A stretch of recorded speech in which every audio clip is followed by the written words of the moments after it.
Welcome back to the channel, everybody. Today we're going to be doing the Korky QuietFILL Platinum Valve. You don't really even need wrenches to get this done. It's a pretty simple job. I'm going to walk you right on through it.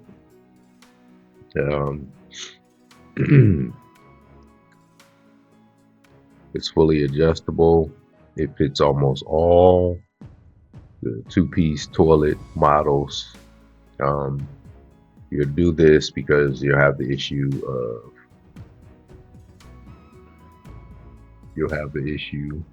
of the toilet running. This kit is cheap. I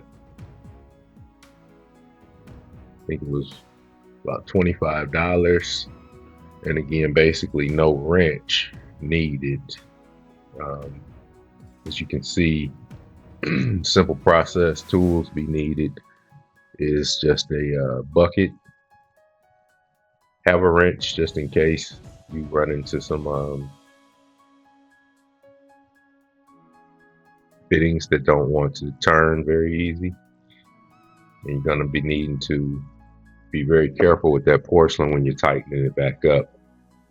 But let's go through the process. So you would put your bucket under the toilet and you want to drain all the water out, and then you can unhook your hose to the old Korky valve.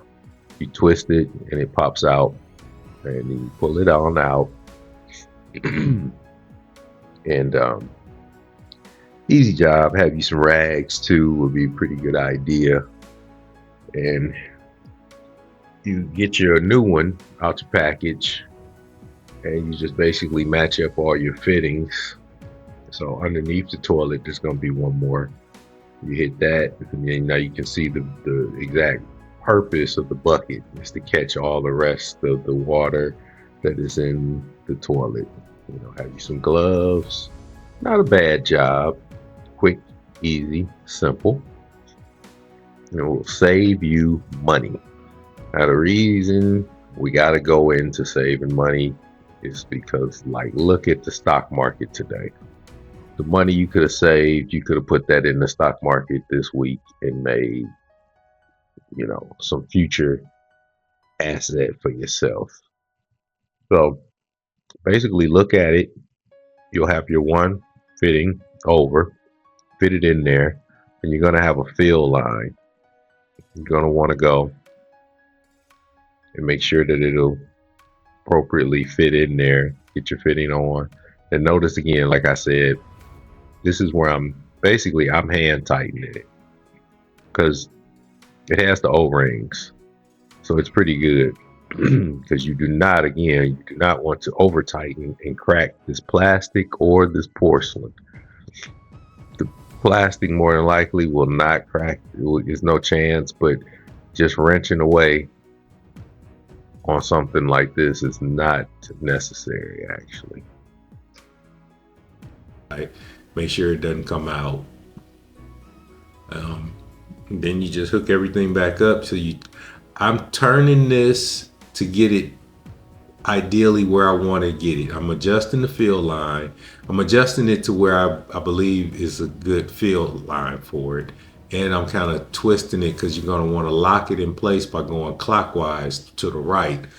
So, you know, I hand tightened it, so I was able to just get it a little bit more tighter clockwise and get it to my appropriate level. See, I'm kind of adjusting it right here to get it about where I think is good.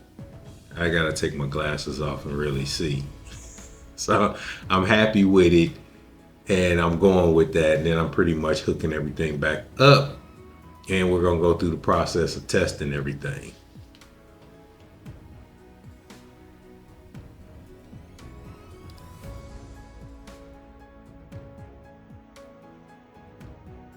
Okay, so you want to hook up the hose, take the old hose, measure it up.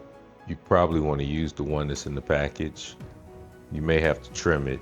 Regular scissors is pretty much good enough to be able to trim this. So you can see me here hooking everything up, fitting it all back together. Again, you have to think about these jobs in, so we're filling it up here. But you have to think about these jobs in the big picture of it all. You could hire somebody, and that's easy enough to do. Or you could just learn how to do this yourself. And again, there's a whole reason I'm telling people how to do this. Simple jobs to more complex jobs. But the whole purpose is to save money. Where do you want to put the money? Put it into a brokerage account. Why do you want to do that? Because you want to be in position when there's a nice dip to have money for opportunities. Why would you want to do that? The more assets you have, the more leverage you have to make even bigger moves, dreams, goals, or just the safety net of having a large amount of money at your disposal of 3 to 4 or 5 days, depending on how large it is. So you fill it up, you run your tests, you hook your chain back up, test it out a couple of times, and pretty much make sure you have no leaks. You still should clean up all your work, and you're pretty much done at this point.